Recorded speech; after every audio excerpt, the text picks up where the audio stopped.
ከደቡብ ምዕራብ ኢትዮጵያ በልምላሜ ከተሸፈኑት የኢሉባቡር ጎሬ ደጋማ ስፍራ ተነስቶ መላ ኢትዮጵያን ዕውቀትና ብስለት በተሞላበት አበርክቶቹ ስላገለገለ ኢትዮጵያዊ ምሁርና ወታደር እንዲሁም በተለያዩ ከፍተኛ የመንግስት ኃላፊነቶች ተሰማርቶ አገሩን የመራ መሰረተ ትምህርትን ያስፋፋ ልክ ያልሆኑ የሥርዓት ብልሽቶችን ከመቃወምና ከመሞገት ያልቦዘነ በኢትዮጵያ የፖለቲካ አስተዋጽኦአቸው የጎላ ሚና ካላቸው መካከል የሚመደብ ንግግሮቹ የትንቢትን ያህል በትውልድ ልቦና ውስጥ ተሰንቅረው የቀሩ ኢትዮጵያዊን ታሪክ ልናስቃኛችሁ ነው።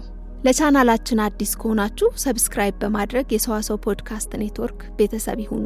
ሰዋሰው ፖድካስት ኔትወርክ የተለያዩ ርዕሰ ጉዳዮችን አማራጭ በዝርዝር ማጫወቻ ፕሌሊስት ቀላል በሆነ መልኩ ያቀርባል።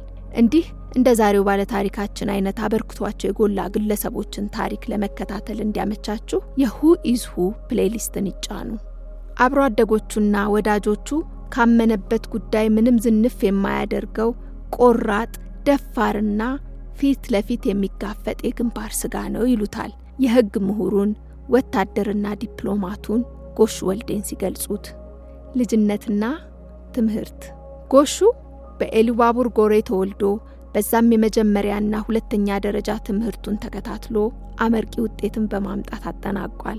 በመቀጠል የሐረር የጦር አካዳሚን ተቀላቅሎ የወታደርነት ስልጠናን ወስዷል። ከዛም የበፊቱ ቀዳማዊ ኃይለ ሥላሴ ዩኒቨርሲቲ ያሁኑን የአዲስ አበባ ዩኒቨርሲቲን ተቀላቅሎ ሕግን አጥንቷል። የዩኒቨርሲቲ ቆይታው በተለያዩ ስኬታማ ታሪኮች የታጀበ ነው።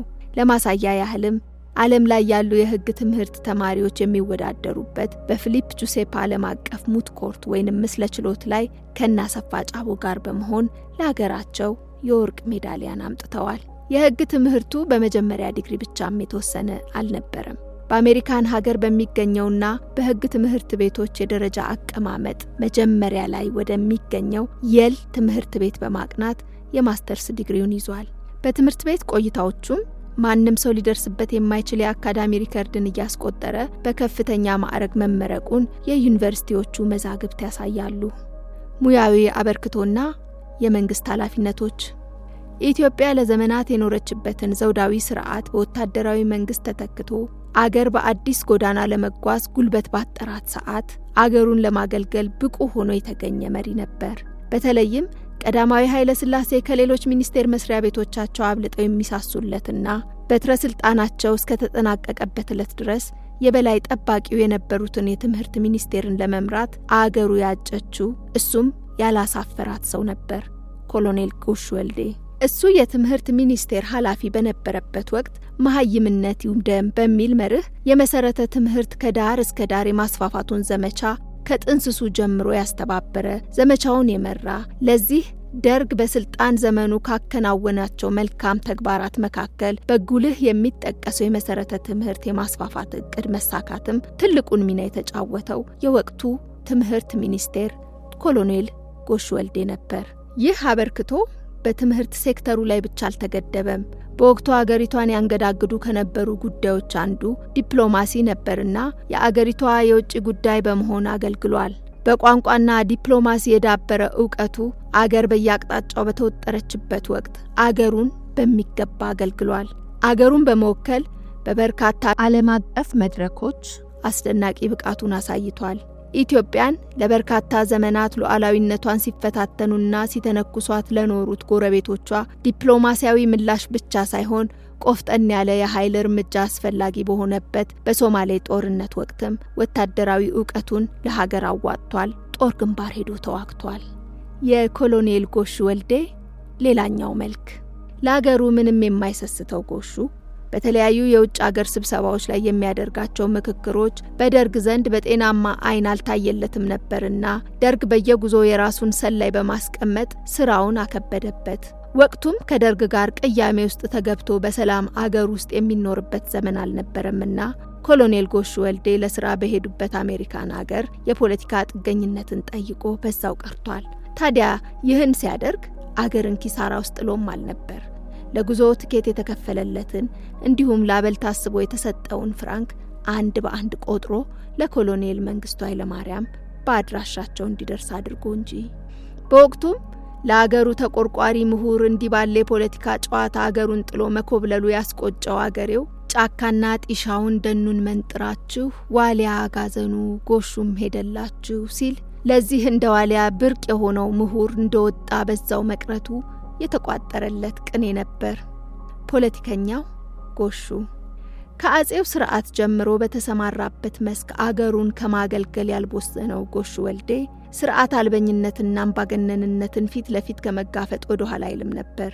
በተለያዩ የኃላፊነት ቦታዎች ላይ ሆኖ ሲያገለግል የነበረበትን የደርግ መንግስት ስርዓትን ሞግቷል። ለዚህም ማሳያ በዲሴምበር 23 1986 ዓመተ ምህረት የሎስ አንጀለስ ታይምስ መጽሔት ጎሹ ወልዴን አስመልክቶ በሰራው ዘገባ አብዮታችን ወደ ፍጹም አምባገነንነትና ግፈኝነት ዘቅጧል ሲል ምሬቱን ለወቅቱ የኢትዮጵያ መሪ ኮሎኔል መንግስቱ ኃይለ ማርያም በጽሑፍ መግለጹን የሥራ መልቀቂያውን ዋቢ አድርጎ ሰፋ ያለ ትንታኔ ሰርቶበታል። የደርግ መንግስት የስልጣን ዘመን አብቅቶ ወደ ስልጣን የመጣው የህዝባዊ ወያኔ አርነት ትግራይ ኢህአዴግ ስልጣን ላይ ሲወጣ የኢትዮጵያ መድህን ዲሞክራሲያዊ ፓርቲን አቋቁሞ ለሀገር ይበጃል ያለውን ለማድረግ ጥሯል። የታሪክ መንሻፈፎችን ከመነሻው ለማረም ብዙ ሞክሯል። በምስራቅ አፍሪካ ጠንካራና የተደራጀ መከላከያ ሰራዊት የነበረውን መንግስት ጥለን ስልጣን ላይ ወጣን የሚሉትን ኃይሎች የለም ህዝብ ታግሎ አዳክሞት ስላገኛችሁ እንጂ እናንተ ብቻችሁን አልጣላችሁትም ሲል ፊት ለፊት ተጋፍጧል። የሽግግር ቻርተሩ ላይ የነበረውን ስጋት ዝም ካሉ ምሁራን ቀድሞ አስቀምጧል። ስጋቱን እውን ሆኖ ዘመን ተሻጋሪ ችግሮችን የተመለከቱ እንዴት ያለ ትንቢት ነው ይላሉ።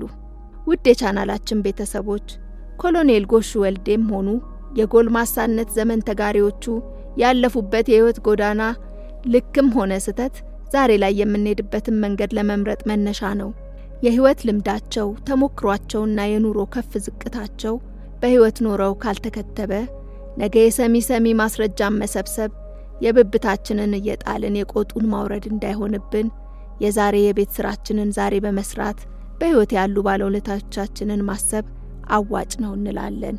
እኛም ይህን በእድሜም በእውቀትም የጎመራውን የኢሉባቡሩን ፈርጥ ጎሹ ወልዴን በጥቂቱ የዳሰስንበትን ጥንቅር በዚሁ አበቃን። መቼም ይህ አንጋፋ የኢትዮጵያ የቁርጥ ቀን ልጅ አበርክቶቹ እኛ ከጠቀስነውም እጅግ የሰፋ ነውና ሳንጠቅስ የዘነጋናቸውን ጉዳዮች አስተያየት መስጫ ሳጥን ላይ ተውልን። ጤና ይስጥልን።